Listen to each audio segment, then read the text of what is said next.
Olá, bom dia, bem-vindos.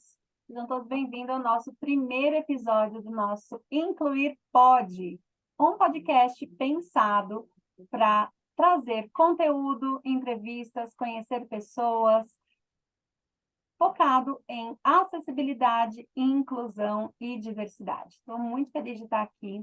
Já era um desejo do meu coração criar um conteúdo que as pessoas pudessem ouvir quando estivessem fazendo alguma atividade. E surgiu a ideia, então, de criar o Incluir Pode. Incluir Pode é um termo que eu fiquei muito feliz quando a gente teve essa ideia, porque é o que a gente mais precisa. Incluir pode, e aí tem uma frase que a gente fala muito que é: se um pode, todo mundo pode. Se um não pode, ninguém pode. E a gente vai explicar depois um pouquinho por que a gente escolheu incluir pode. Então, antes de começar, eu vou me autodescrever. Eu sou uma mulher branca, tenho cabelos castanho escuro abaixo do ombro, eu estou levemente maquiada, estou usando um blazer branco, uma blusinha lilás e um cordão, que é um colar de coração lilás. Atrás de mim tem um fundo branco e depois de me autodescrever, eu queria agradecer você que está aqui ouvindo, prestigiando, você que está mandando boas energias para que a gente possa ter vários programas aí muito legal, com convidados muito especiais. E obrigada por você estar ouvindo a gente, obrigada por você estar participando e querendo mais entender sobre acessibilidade, inclusão e diversidade. Então, antes de apresentar a nossa convidada de hoje, eu gostaria de dizer que este podcast, ele vai ser semanalmente, toda segunda-feira você vai ter aí um podcast com convidados especiais, para a gente trabalhar mais ainda a inclusão. Eu tenho uma hashtag que a gente usa muito, que é Juntos Vamos Conscientizar o Brasil. Por quê? Hashtag não existe inclusão sem capacitação. E a gente precisa fazer isso para que a inclusão vire rotina. E trazer agora um pouquinho de quem é a nossa convidada hoje, que vocês já estão vendo aqui, quem está no YouTube está vendo aí a nossa convidada. E eu queria falar um pouquinho da Elaine. Quem que é a Elaine Miranda, nossa convidada de hoje? E por que ela foi a nossa primeira convidada aqui do nosso podcast? Nós estamos em outubro, justamente no mês que se comemora o Dia do Professor. E a gente, na Incluir, fala muito sobre educação, principalmente educação inclusiva. Então, hoje o nosso tema principal é falar um pouquinho sobre como que anda por aí a inclusão escolar de alunos autistas. Então, eu trouxe aqui a Elaine para a gente falar um pouquinho mais sobre isso.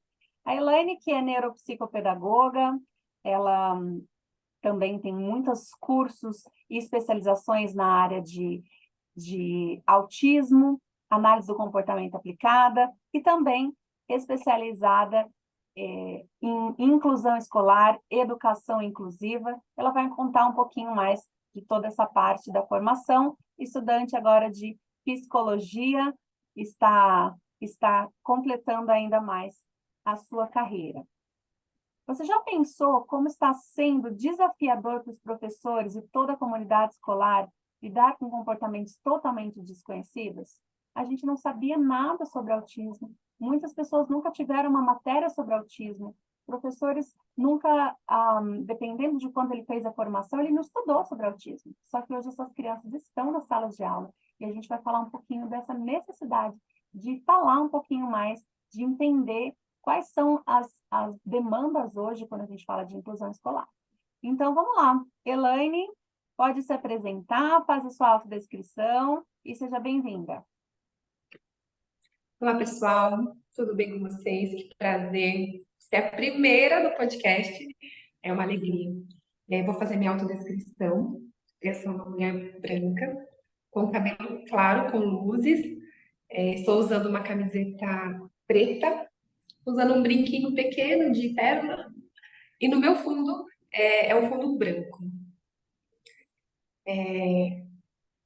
Vamos lá, Amanda, Elaine.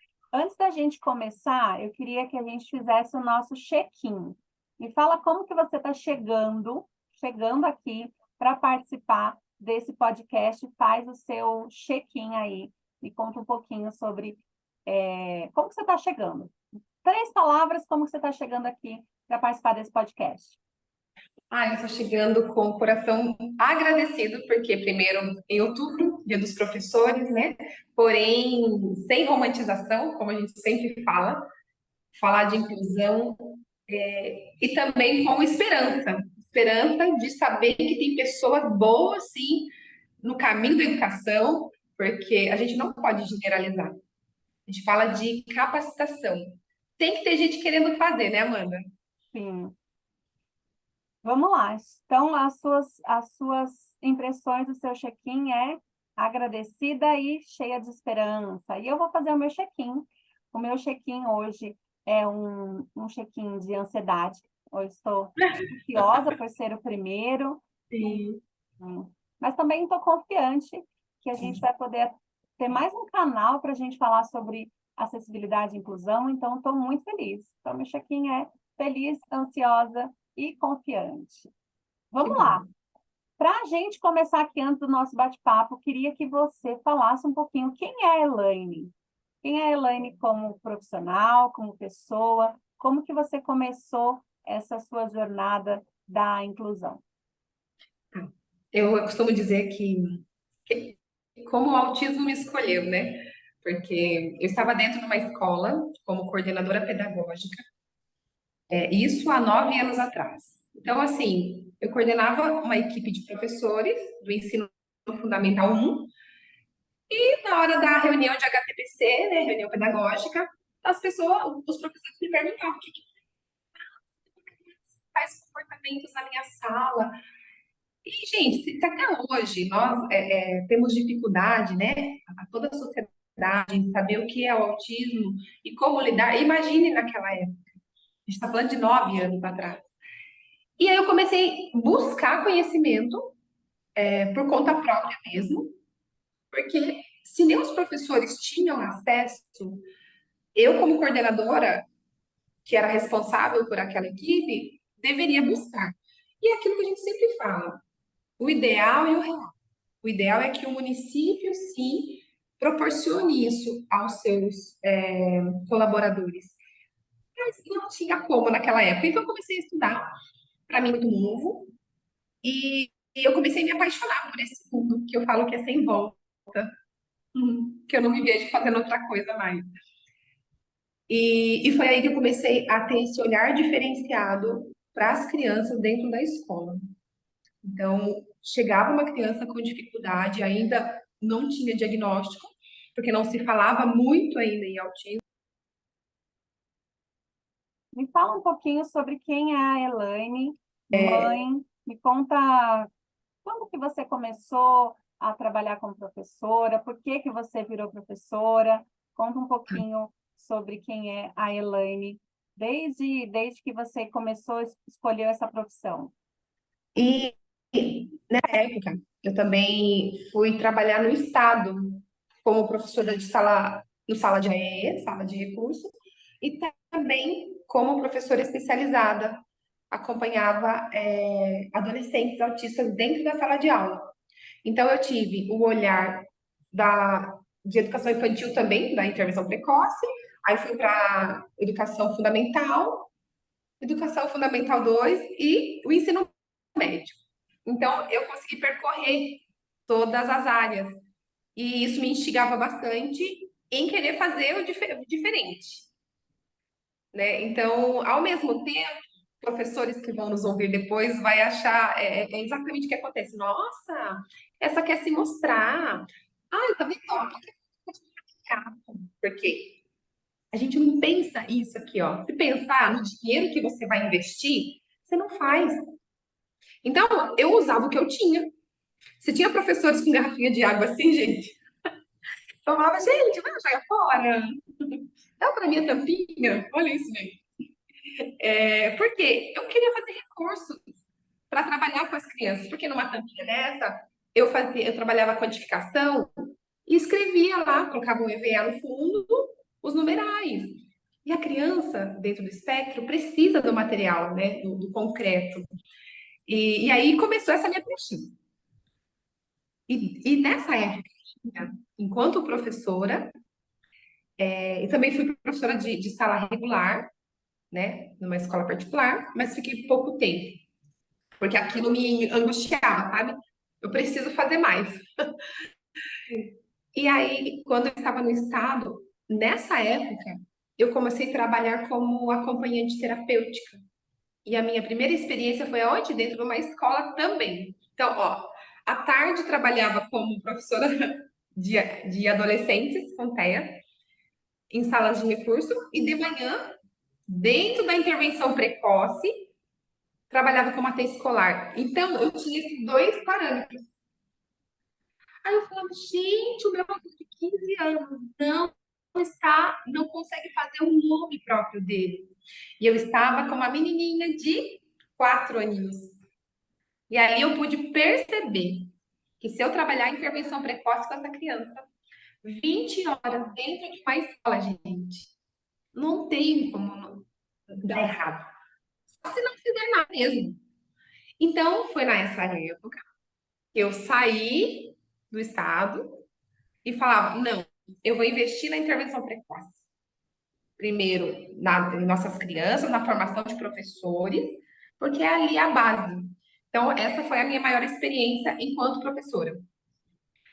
Me conta um pouquinho sobre os seus livros. Eu sei que você já tem alguns livros aí que você fez coordenação, que você fez coautoria, e eu amo o livro da Escola da Família, queria que você falasse um pouquinho sobre eles. Tá. Bom, diante do que a Amanda está dizendo, dos livros que eu participei, eu queria só voltar um pouquinho, Amanda, que eu também trabalhei como coordenadora geral de município.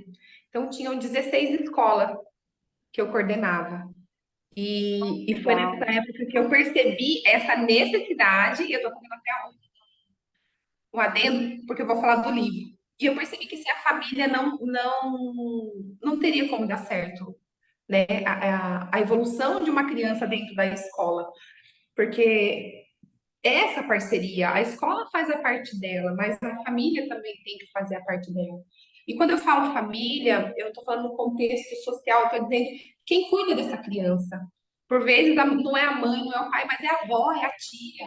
Né? Então precisa ter esse elo. Então, respondendo a sua pergunta, quando eu tive a experiência na questão do município, nós estávamos em pandemia na época. E eu comecei a escrever em casa. Eu nunca tive pretensão mesmo. Eu quero escrever um livro. Como se diz, né? Escrever um livro, plantar uma árvore. Não, eu não tinha essa pretensão. Eu comecei a escrever na época da pandemia. E eu fiz alguns convites para alguns coautores, que desde já eu agradeço. E o foco desse livro é a educação inclusiva e a parceria da família. Aí eu coloquei ainda uma dimensão terapêutica. Vou mostrar aqui Por para quê? vocês, quem está aqui assistindo a gente, através do vídeo, está vendo aqui o livro da Elaine, Educação Inclusiva e uma Parceria da Família. Esse livro aqui, gente, eu falo que ele é a Bíblia da educação inclusiva.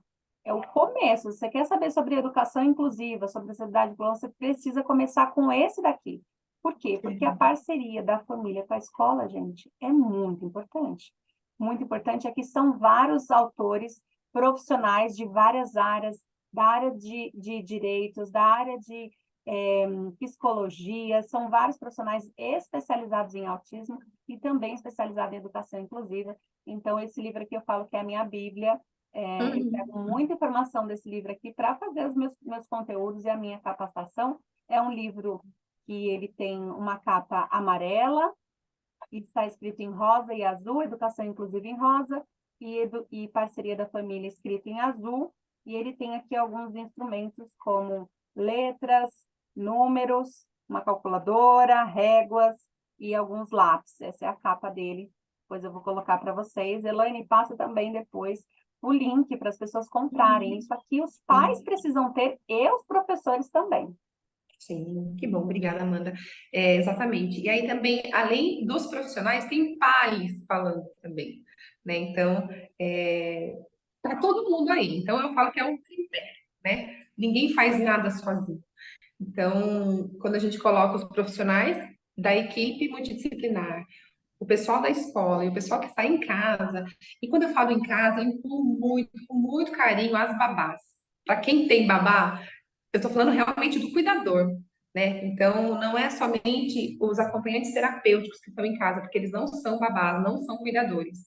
Estou dizendo da pessoa que está ali para limpar a casa, para fazer a comida da família, sabe? Ela precisa ser orientada. Então, no livro a gente aborda realmente aí as 24 horas das nossas crianças. Dos azares. Elaine, entrando aqui no tema, eu queria que você me falasse um pouquinho qual que é a maior dor hoje que você tem visto aí dos profissionais de educação em sala de aula com o aumento do número de crianças autistas? O que eles mais sentem dor quando a gente fala da sala de aula e o aumento do número de crianças autistas? Bom, primeiro, bate um desespero, essa é a palavra, porque eles falam, eu fiz pedagogia, mas eu não tive a formação em autismo. E quando falo autismo, não somente o que é o autismo, o que fazer com a minha criança que tem autismo. Essa é a grande questão. Qual é o manejo do comportamento? Como ensinar? Então, a maior questão é, eu quero fazer, mas eu não sei por onde começar. Então, tem muita gente boa, Amanda, que fala, eu quero, mas olha, primeiro que os cursos não são tão baratos assim, né? Não, se a gente está falando do salário de um professor hoje, que tem dupla jornada, enfim, não que seja uma muleta isso, né? Porque a gente vai dar desculpa para tudo. Não é isso. Mas a gente fala de políticas públicas, que os professores falam, tem que partir da Secretaria da Educação para poder abranger outros anos. Não adianta colocar, eu vou colocar só no ensino médio. E o pessoal da creche? E o pessoal da educação infantil? Então, são professores que me questionam, me mandam mensagem pedindo socorro. Essa é a palavra. Então, você acha que a maior dor deles é justamente não ter tido preparo para atender esses Exato. alunos autistas que estão hoje nas salas de aula? Você acha que esses profissionais que estão lá hoje na sala de aula, eles sabem identificar os comportamentos do que é o autismo, do que é uma birra, uma crise? Eles sabem, por exemplo, diferenciar o que é o transtorno do processamento sensorial? Como que você acha que está essa parte em relação à identificação do comportamento? Olha, infelizmente não, porque se confunde muito quando nós falamos de TPS, né? Transtorno do processamento sensorial. Gente, o que é isso? Nunca ouvi falar. É mais na área da saúde, né? Dentro da terapia ocupacional. Só que está totalmente ligado ao que a criança está no espaço da escola. Então, essa é a maior dúvida em discernir, em perceber, né? Quando fala de avaliação funcional. Será que esse comportamento dessa criança é uma birra ou é uma crise sensorial? Então, eles têm bastante dificuldade em analisar. E qual a maior dificuldade em analisar? Na hora de intervir. Porque se eu não sei identificar, eu não vou intervir da forma correta. Verdade. E você concorda, então, que esses educadores, eles sofrem, né, por não conseguir atender o aluno da maneira correta? Eu falo que, assim, para você ser um educador, para você ser um professor, ninguém faz isso por dinheiro, né? Eu não conheço professor, eu trabalho de professor porque eu ganho muito dinheiro, eu nunca vi isso. Eles fazem realmente porque eles amam, né? Os professores são, para eles estar fazendo aquele trabalho, para eles estarem na sala de aula, gente, elas gostam muito disso. E eu tenho certeza que você é uma dessas pessoas, senão você não estaria aqui, né? Você Né? ama o trabalho de educar e de pessoas e de ensinar. E você acha que eles sofrem por isso, por não saber? Olha, sofrem porque eu não generalizo, mas a grande maioria tem essa angústia, porque eles falam, como que eu vou fazer? E aí se sente muito frustrado, né? Essa palavra, Elaine, parece que eu tô fazendo e não tô fazendo nada. E aí, quando eu chego na escola, eu falo que eu tiro minhas sandálias, né? Tiro as sandálias para entrar nesse lugar, porque esse lugar é muito, muito importante. Toda vez que eu vou na escola, realmente, claro, a gente não pode filmar, tirar foto, mas sempre às vezes até, sabe quando você faz um bumerangue assim do seu pé? E eu insisto em colocar, já tá no meu stories hoje. Escola igual oportunidades. Eu não consigo ver escola de outra forma. Então, os professores sentem sim essa frustração por querer fazer mais e não conseguir. Mas eu sempre falo, eles dão o melhor deles nas mínimas condições que eles têm. Eu sei que tem muitas questões que professores realmente deixam para lá. A gente sabe, tem muitos profissionais que fazem isso, e não é só na área da educação, né? Mas os que estão lá, que querem fazer, eu vejo que eles se doam mesmo, né? Que a gente sempre fala, como você falou, Amanda, tem que amar muito o que faz. Porque se fosse por salário, eles já estariam em outras profissões, né? Verdade. Que amor realmente é um pré-requisito. O restante vai ser técnica. A gente precisa se capacitar, precisa se especializar. Porque o conhecimento jamais vai cair no colo. E se eu esperasse, na minha época, eu não sei o que seria dos meus alunos na época e o que seria de mim também enquanto pessoa, enquanto profissional. Porque vai muito além de trabalho, né? Hoje eu encaro mais como um trabalho, assim, como uma missão de vida mesmo. E falando um pouquinho dos responsáveis que você tem contato, né? Você faz orientação parental, você atende as famílias, atende os psicólogos, as que fazem o trabalho como assistentes terapêuticos, os ATs também dentro de sala de aula, os auxiliares de classe, o AEE. Queria depois você vai falar um pouquinho sobre isso. Mas como que é para os responsáveis, para os pais, saber que a escola não está preparada para atender e educar as crianças que estão lá? O que você tem de relato? Depois eu dou o meu relato. Tá, na verdade, para os pais é aquilo. Não está pedindo um favor, né, gente? É um direito da criança. Só que é feliz daquele pai que realmente busca o conhecimento, porque senão você vai na escola, vão dizer não para você e vai ficar por isso mesmo. A questão é, por acompanhar diretamente as famílias, eu sempre digo, seja uma fada sensata. Comece com fada sensata. Depois que as coisas não se resolverem, aí eu vou explicar melhor como seria essa fada sensata. A gente chega com educação, com muito jeitinho, falando verbalmente. Se as coisas não acontecerem da forma correta, porque você já alertou, a gente começa a registrar, porque palavras vão ao vento. Então, realmente, questões judicializar mesmo. Quando você pede, por exemplo, o PEI da criança, que é o plano de ensino individualizado, e a escola não fornece na data combinada. Gente, nós estamos a nós sabe quantos dias letivos nós temos?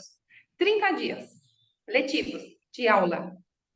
Então, quem quis fazer algo pela sua criança, pelo seu aluno, já fez.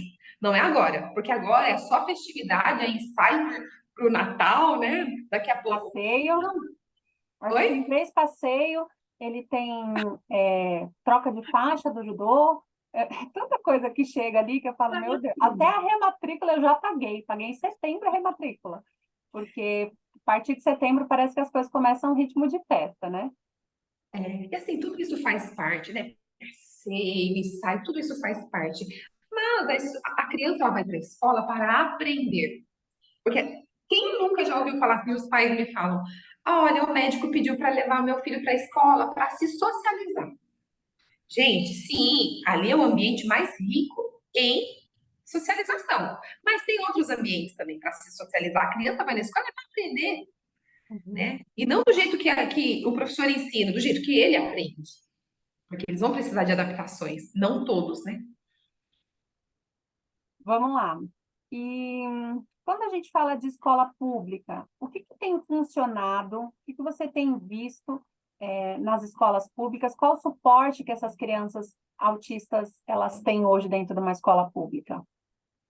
Olha, eu vejo alguns municípios funcionando muito bem, viu? De acordo com o que eles propõem sobre. Quando eu falo funcionando muito bem, eu ofereço o serviço. Eu não estou deixando, ó, não tenho, ó, tenho aí na escola. né? Dependendo do número de habitantes, às vezes é um lugar onde as crianças vão no contraturno. E, na verdade, todas as crianças do AE vão no contraturno, né? Mas tem lugares, tem polos dentro das escolas.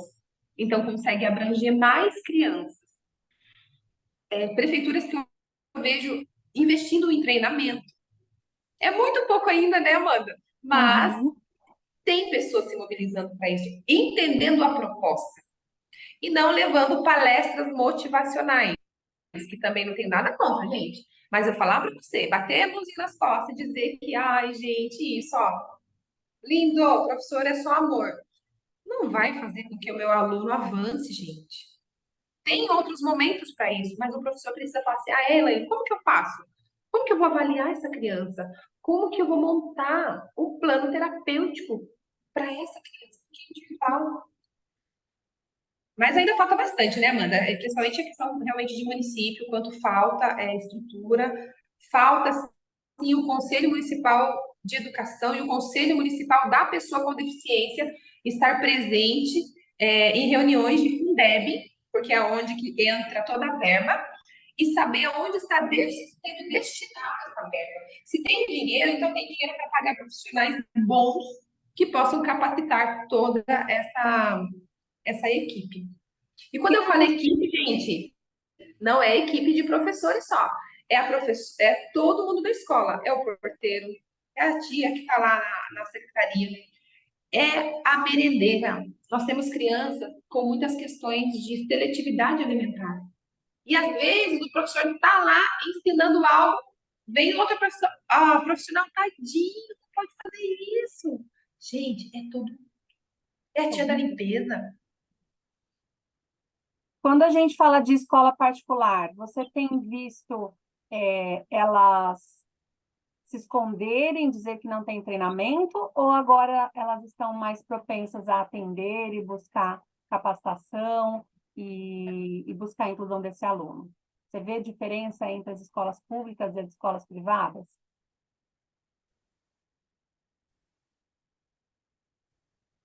Olha, é muito.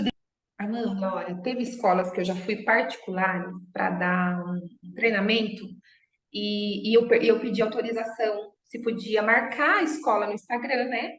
Ela falou que não, porque senão os pais iriam saber que aquela escola estava sendo capacitada, então ia encher de autistas.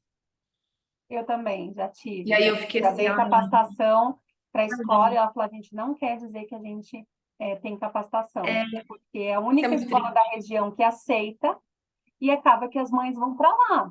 Na própria escola do meu filho, quando eu coloquei ele lá, muita gente perguntou, Amanda, onde ele estuda? Ah, ele estuda aqui perto. Onde ele estuda? Estuda aqui perto. Não, porque o meu... Eu falei, olha, eu vou falar onde é, mas você não fala que fui eu que falei. Por quê? Porque era a escola aqui perto, né? A Incluir Treinamentos nasceu quando eu fui procurar a escola e meu filho foi rejeitado em 4 escolas. Então, essa escola que aceitou ele, hoje ela não tem só o meu filho, a gente tem um grupo de mães que eles fazem é, bimensal, onde tem quase 26 crianças. Quando a gente fala de autismo, numa escola de 400 crianças, tem quase 30 crianças, já com laudo, tá? Fora as que estão sem laudo. Mas, Sim. assim, as escolas hoje particulares, a gente vê uma preocupação, mas ainda eu acho que falta muita ação. Não sei se você vê isso. Se eles acham que já sabe, eu acho que ainda falta um pouquinho de ação por parte da escola particular de entender que você vai precisar fazer alguma coisa, porque essas crianças, né, estão dentro das escolas agora. Sabe o que eu percebo nas escolas particulares? Tem umas sim que querem fazer diferença, já, né? Tem algumas que procuram mesmo. Só que isso vai partir de quem? Da gestão escolar. Pode ter uma galera de professores lá que quer capacitação, mas se o gestor não entender a proposta, ele não vai fazer. Estou falando porque eu já passei por essa, né, como diretora, como coordenadora, passa tudo pela gestão. E se essa gestão não tiver esse olhar mesmo, sabe? Um olhar de empatia e um olhar da educação. Quando eu falo, não adianta estar ali como um gestor e não perceber a necessidade da criança. Porque senão ela vai, não, tá tudo bem. E como você falou, falta atitude. E qual a maior questão das escolas particulares, gente? Desde que você chamar o pai para conversar, quando percebe algum atraso, e isso tem. A tendência é sempre falar assim: não, tá tudo bem, deixa mais um pouquinho, ano que vem a gente fala. Por quê? Se eu falo, essa mãe vai tirar a criança da escola. E aí vai para o vizinho. E querendo ou não, é uma escola particular, é um negócio. Infelizmente tem isso, não generaliza, porque tem muita gente boa no meio do caminho. Mas a gente também, esse bate-papo é para isso, né, Amanda? Para alertar as pessoas também. Para dizer, olha, tem muito lugar bom, tem muito lugar que não é. Mas é a grande maioria? Não. É a minoria. Verdade. Eu sei que uma das dores, né, das escolas muito grande é quando a escola faz o alerta, né, que tem alguma dificuldade, e pede para essa mãe, para essa família procurar, e acaba que essa mãe entra na fase da negação, né, por não entender o que é o espectro, e essa criança vai se prejudicando ao longo dos anos, porque muitas escolas, a mãe realmente não procura. Se você insistir, ela muda a criança de escola e vai levando o problema para outras escolas, essa criança vai ficando com atraso no diagnóstico, né? Eu sei que essa também é uma dor das escolas, a aceitação dos pais. E queria que Uhum. você falasse uma dica, né, para os professores, para as escolas, para os educadores, sobre essa parte da aceitação que é difícil. Se você tem alguma dica para passar para os Sim. professores. Quando eu falo que é difícil tanto para os pais como para a escola, por quê, gente? Imagina, na educação vai infantil. E a mãe, vamos pensar até na creche em si. A mãe, ela idealizou aquela criança e já faz planos para a criança. E aí a gente não quer comparar, né, Amanda? Mas não tem jeito. A mãe, ela vai comparar dentro da idade da criança e fala: nossa, ele não está fazendo isso que o amiguinho está fazendo. Olha, ele está fazendo isso, está falando, enfim, é natural. Porém, o que você falou, os professores têm um pouco de receio de realmente falar com os pais. E não é por mal. Porque como será a interpretação desse pai? E qual que é a dica que eu sempre dou? Nunca falar do autismo ou de outra deficiência, porque nós não somos médicos, né? Não vai sair dando rotulando ninguém, dando diagnóstico. Mas nós podemos sim começar pelas reuniões que acontecem bimestrais. Sempre falar algo sobre atraso no desenvolvimento, não estou falando de autismo, e como identificar, sabe? Mas sabe aquela, como se fosse uma rede de apoio mesmo? E falar sobre psicoeducação. E nesses momentos, as mães vão começar a se alertar. E outra, a maior dica, quando eu pego a caderneta de vacinação. E lá, porque ela não está falando dela, está falando que a caderneta está dizendo ali os marcos do desenvolvimento. Onde que o meu filho está? Nossa, ele está em atraso. Nossa, é necessário fazer um acompanhamento. Por que que os pais eles ficam mais receosos? Porque às vezes já vem assim, ó, você precisa levar seu filho no neuro. O que que a mãe entende, gente? Meu filho tem alguma coisa. E aí ela vai se esquivar mesmo. Então, é muito jeito de falar, né? De acolher essa mãe, primeiramente. Mas não é se isentar, porque essa criança ela vai crescer. Né? Bem, Então, o que eu falo sempre é que pode ser difícil, mas o que nós, né, como escola, como professor, como educador, a gente pode fazer? Precisa alertar, porque precisa você tem uma responsabilidade ali, né? Se você soubesse que você fosse profissional da saúde, a pessoa tem um negócio, você não vai falar para ela? Então, os educadores, eles são profissionais especialistas em criança, gente. Vocês passam o dia inteiro com as crianças. Vocês sabem quando tem alguma coisa diferente. Mas como que a gente vai fazer isso? Não vai dar, não vai mandar para o neuro, vai falar quais são as dificuldades. E vai indicar que ela procure profissionais para ajudar nessas dificuldades. Então, o que Uhum. o professor pode fazer? Ele pode, por exemplo, pedir autorização. Eu posso mostrar para você como que a gente pode como que ele fica na sala? Posso tirar uma foto para te mandar? Para você mostrar para alguém, para o pediatra, para perguntar se isso. Então, acho que o professor pode contribuir muito com materiais. Por quê? Em relação ao comportamento. Porque às vezes a mãe chega e fala assim: não, mas em casa ele fala. E fala mesmo. porque ele em casa ele faz um monte de ecolalia, a mãe acha que a criança está falando, repetindo frase, cantando, né? E não é isso, né? Tem mais coisas sobre a comunicação. O ambiente escolar é totalmente diferente do ambiente de casa. E essa mãe, ela não entende por que em casa ele faz e na escola ele não faz, porque ele é outro ambiente, ele tem outras demandas sociais, por exemplo. Então, os professores podem ajudar muito com a parte de relatório, né? Isso acho que é uma coisa que é importante. Nunca falar sobre diagnóstico, apesar de você saber todas as características ou não, mas sempre falar para procurar ajuda mesmo. Por quê? Porque atraso, a criança ela só vai atrasando cada vez mais, né? E, Sim. Elaine, agora eu queria que você falasse um pouquinho.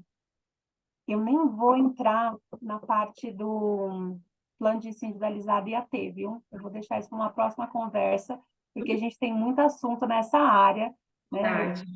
Então, a gente já deixa agendado que a gente vai fazer um outro episódio só para falar sobre isso. Mas o que você acha, assim, que é a solução, o que pode ser feito para diminuir as dores, né, desses profissionais da educação, para diminuir essa angústia, essa dificuldade que eles se sentem, esse desespero de não saber como lidar? O que você acha que pode ser feito, que pode contribuir? Tá. Respondendo essa sua pergunta e já fazendo um adendo aí sobre o relatório. No relatório é muito importante, porque quando eu vou descrever comportamentos, né? Quando eu vou mandar para os pais. E não falar, ele é agitado. Às vezes o meu agitado é isso aqui, Amanda, ó. E às vezes o agitado do outro é sair correndo pela sala. Então, vai muito da interpretação. Então, é importante colocar no relatório realmente descrever o comportamento da criança. Bom? Enfim. É, qual que é a... O que você perguntou mesmo, Amanda? Vamos lá.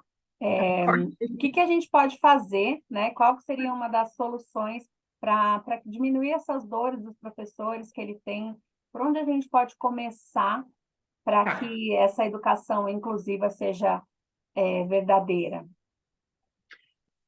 De novo, começando com capacitação, mas não é assim a cada 6 meses, sabe? Ah, uma vez por ano eu vou fazer a parada pedagógica. Então, vem alguém para falar. Não. Se todo mês, normalmente as escolas têm um ADD, né? Tem que parar. Ou a cada 2, não me lembro, faz bastante tempo que eu saí. É nesse momento que eu consigo fazer o quê? Sempre uma reciclagem, sabe? Por exemplo, vamos estudar o quê? Estudar sobre comportamento. Mas não é pegar o professor da sala de aula e levar para a capacitação e deixar o auxiliar de sala sem participar, gente. Quem fica 8 horas com a criança na escola?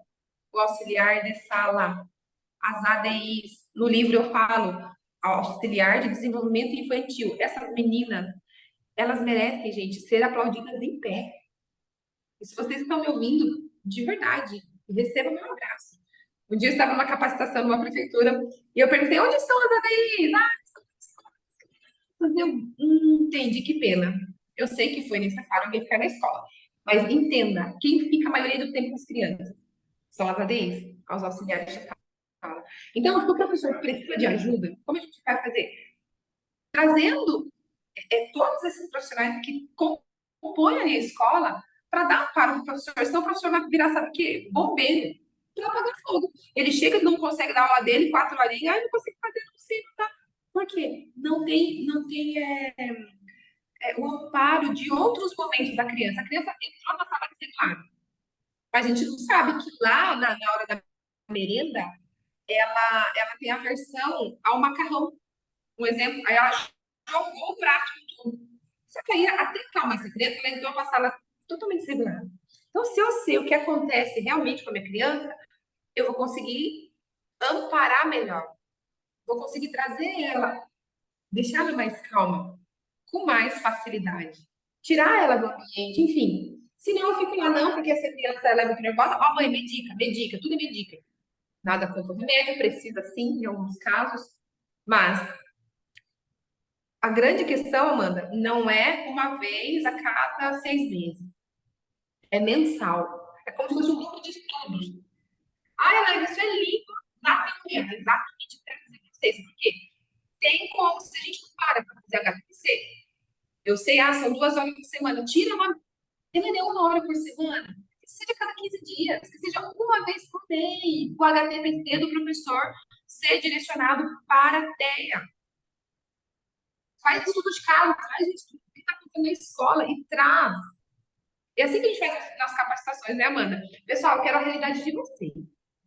Me dá um exemplo. Aí eles dão um exemplo do que está acontecendo na escola e a gente vai desenvolvendo ali. Porque eu não quero trazer para vocês assim, a Elaine está falando que é fácil. Ela não está na sala de aula igual há 7 anos atrás, há 9.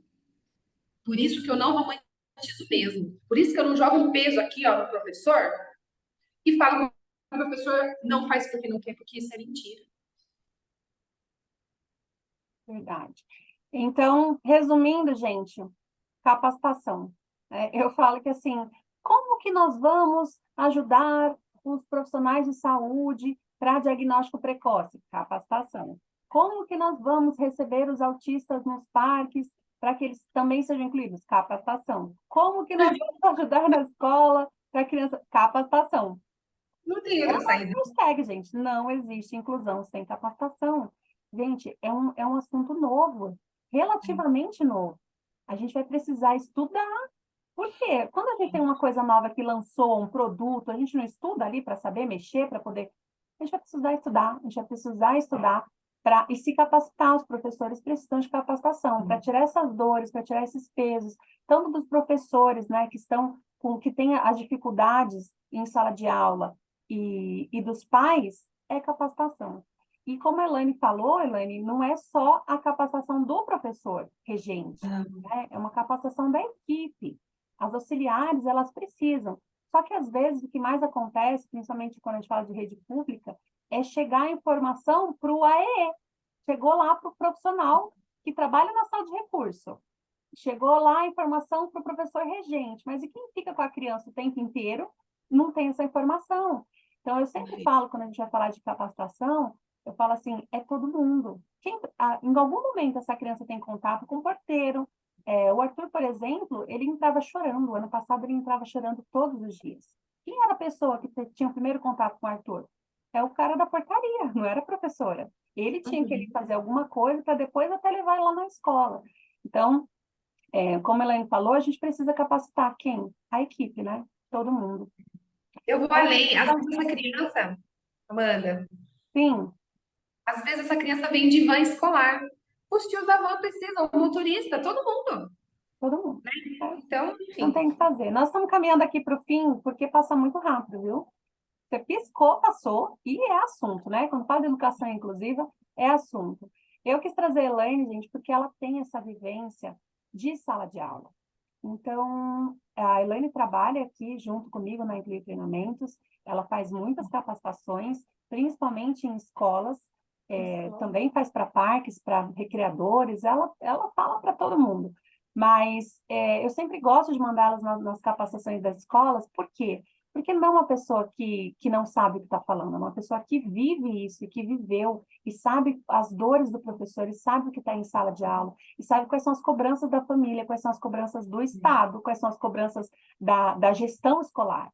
Então, é uma pessoa que está sempre vivendo ali, e para mim é a pessoa mais indicada para falar sobre inclusão e treinar os professores para fazer essa inclusão um pouco mais verdadeira, né? Hoje a gente tem uma inclusão mais ou menos, mas a gente precisa melhorar essa parte da educação inclusiva.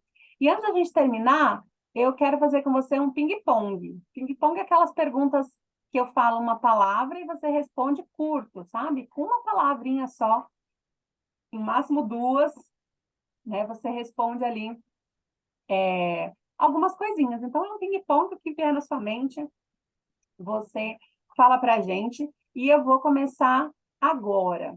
Elaine, um sonho Um sonho que todas as crianças. Você está falando um sonho meu, mas pessoal? que você quiser, um sonho da educação na sua Ah, área. eu vou para esse lado. Um sonho que todas as crianças tenham acesso a uma educação de qualidade. Quando eu falo qualidade, eu estou falando uma educação inclusiva mesmo.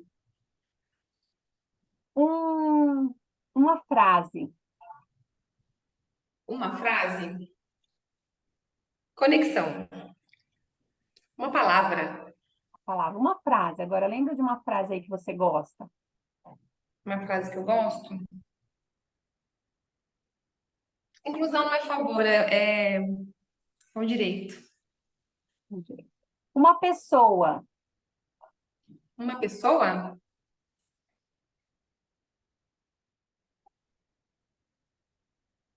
uma pessoa, um amigo. Um medo. Um medo. Um medo, olha, tenho muito medo. Mas o meu medo é de não estar entregando o meu melhor para aquele ser que está ali na minha frente, aquela criança. Vamos lá. Tem mais algumas aqui. Uma alegria. Uma alegria, uma alegria. É quando minhas crianças evoluem. Um livro. O livro, o meu livro, O seu livro. Fala o nome aí do livro. Educação Inclusiva é a parceria da família.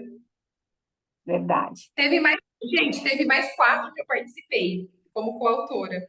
E vai ter um que vai sair agora em abril do ano que vem. Bora lá. A Tem gente fala muito, da gente. Vou cultura. colocar depois para vocês. É, se defina em uma palavra. Se define em uma palavra, intensa. Felicidade. Felicidade, momento que eu tô vivendo. Um objetivo. O objetivo, terminar minha faculdade de psicologia. Muito, muito obrigada por esse momento, por essas palavras, por esse bate-papo, por essa conversa. Espero que tenha também contribuído para o conhecimento de outras pessoas.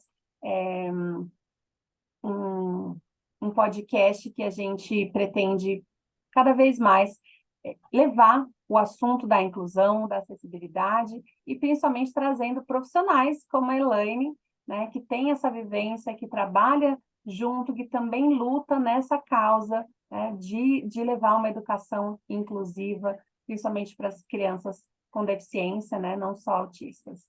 Elaine, queria que você deixasse uma mensagem para a gente finalizar o nosso bate-papo e depois a gente vai fazer o nosso check-out. Tá, eu vou deixar uma mensagem. Antes disso, eu posso deixar dois convites? Pode sim. No início, eu não falei para vocês, mas eu tenho um grupo de estudos em autismo dentro da universidade. Esse grupo começou fora e, para alegria, a universidade ela abraçou também, né? E hoje está valendo como horas de extensão para os alunos. Gente, é assim, eu quero deixar a minha gratidão ao UMC, Universidade de Mogi das Cruzes, onde eu e o neuropediatra, Dr. Jorge, somos coordenadores. Então, a gente fala de autismo, gente, para os estudantes, não só de psicologia, da enfermagem, de educação e saúde, estudantes de medicina, sabe? Então, Legal. assim, de direito. Então, assim, muito, muito feliz por isso. A inscrição, para quem não é da faculdade, fica na minha bio. Esse encontro acontece uma vez ao mês. Ele é presencial, então sejam bem-vindos, tá? E também tem um outro projeto voluntário que eu faço treinamento parental. Então, estou treinando até uma avó. Esse treinamento eu faço a cada 15 dias para dar tempo das famílias aplicarem em casa. Não adianta ficar assim, ó, na cabeça da família, né? Mas, gente, já está dando muito resultado. Então, esse é um projeto de educação, de intervenção precoce. Que legal. Então, passa aí os seus contatos, Elaine. Tá. Elaine Miranda Autismo no Instagram. E lá você tem todas as informações. Lá no Instagram vocês vão ter bastante informação, então, @Elaine Miranda Autismo. Acompanhe essa mulher, porque essa mulher ela tem muito, muito conhecimento e ela está disposta, como vocês viram aí, tem grupos de apoio gratuitos para mães, para pais, para família e para profissionais e futuros profissionais. E a sua mensagem final, manda aí. Bom, minha mensagem final é que, primeiro, quero agradecer, né, pelo convite, fiquei bem feliz. Não desistam dos seus alunos. Não desistam dos seus filhos. Gente, é possível. Eu estou falando daquilo que eu vivenciei dentro da sala de aula. E se hoje eu estou como supervisora de casos clínicos, o que me trouxe como maior amparo foi o chão da escola. Pode ter certeza. Se hoje eu falo que como análise de comportamento, eu não só ficar só no comportamento, não, eu consigo olhar um todo. Mas isso graças à escola. Então, eu quero deixar para vocês, acreditem. Mas acreditem fazendo. Não acredite parados. Legal, muito obrigada. E agora o seu check-out, como que você está saindo agora do nosso Pode Incluir Pode? Olha, eu estou saindo como eu comecei, né? Com esperança, porque saber também, Amanda, você como mãe, como profissional, se dedicar esse tempo, capacitar o Brasil e o mundo para falar de autismo, igual você falou, né? Da sua dor, você virou propósito, né? Então, isso também me conecta bastante. Eu não tenho filhos com autismo. Eu tenho dois filhos, né? Que vai fazer 18, é o Gu, 17, o Gu e o Henrique. Mas assim, são crianças, têm demandas como toda criança, mas nunca vai se comparar a uma maternidade atípica. Então, eu estou saindo com mais, com mais vontade ainda de fazer a diferença, de ser diferente. E como pessoa também, né? O quanto isso agrega como pessoa. Legal. E eu estou aqui saindo agradecida, com o coração agradecida e feliz, por todo o nosso papo, por toda a nossa conversa. E já pensando no nosso próximo convidado, e eu quero convidar você também a assistir lá essa gravação no YouTube e também ouvir nas plataformas digitais que a gente vai estar disponibilizando. Manda para alguém, manda para uma mãe, manda para um pai, manda para um profissional. Espero que vocês tenham gostado. Eu estou muito feliz de poder ter mais esse canal de conversa, de bate-papo, para a gente falar um pouquinho mais. E você vai aí escutando quando você estiver fazendo alguma coisa. Então, estou muito feliz, gente. Muito, muito obrigada. Elaine, mais uma vez, obrigada pela disposição, obrigada por ser a nossa aí primeira entrevistada do Incluir Pod, já comemorando aí o Dia dos Professores. Então, feliz Obrigada. demais de ter você aqui com a gente. Eu estendo a todos eles. Obrigada, gente. E segue lá, @incluir treinamentos, incluir pode. Se um pode, todo mundo pode. Se um não pode, ninguém pode. Porque pode incluir todo mundo. Beijo, gente. Muito obrigada. Até mais. Até o próximo episódio.